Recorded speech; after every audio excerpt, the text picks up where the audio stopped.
माननीय प्रधानमंत्री ने जो आशीर्वाद दिया केन बेतवा नदी जोड़ो का, अब अपने को कोई आदमी जमीन बेचने की जरूरत मत करना, कोई गांव का घर बेचने मत जाना।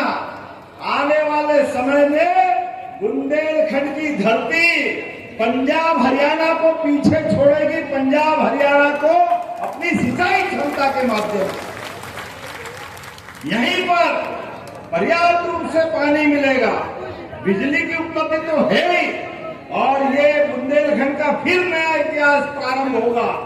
और केवल खेती नहीं, अब तो हमने अलग अलग बहुत सारे काम चालू किए।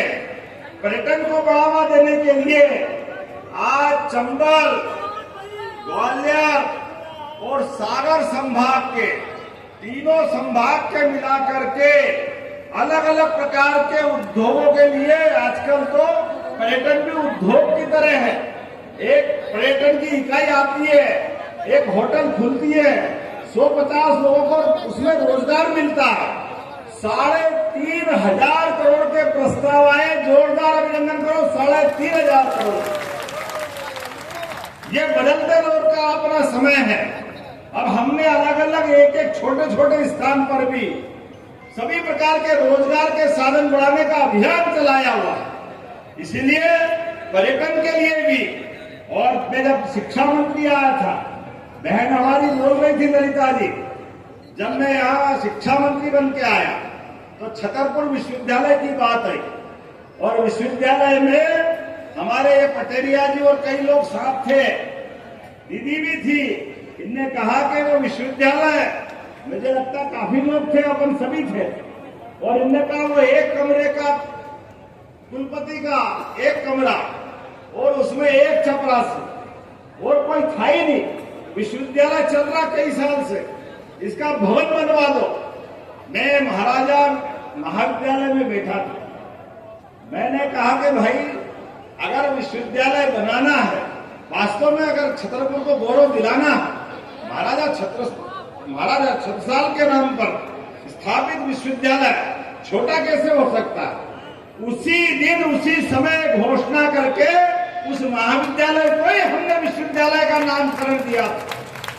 तब कई कांग्रेस के लोगों ने आंदोलन किया, हमारा महाराजा कॉलेज चला गया, विश्वविद्यालय कहाँ ये बना दिया, बेवकूफ बना रहे हैं, ये गलत बात है, जाने क्या क्या किया था।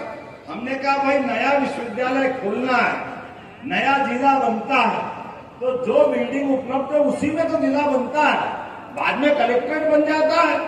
जो हमने कहा वो करके दिखाया, नया विश्वविद्यालय भवन बन रहा है। जोरदार अभिनंदन करो अपने इस विश्वविद्यालय के नई पीढ़ी के लिए।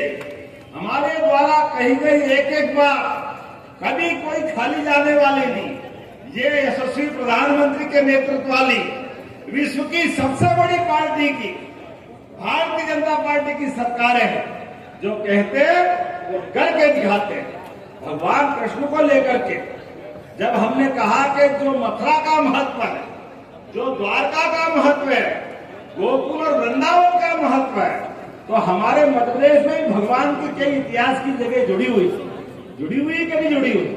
भगवान कृष्ण की वो सारी ज्यादा लीलाएं हुई है, चाहे वो द्वारका के समान उज्जैन में भी शिक्षा ग्रहण करने आए, या चंदेरी आए, या जहां हमने सुदामा के साथ रात गुजारी, जहां माता रुक्मिणी के हरण के समय युद्ध किया, ऐसे कई स्थानों को खोजने का मैं मंच से निवेदन करना चाहता हूं।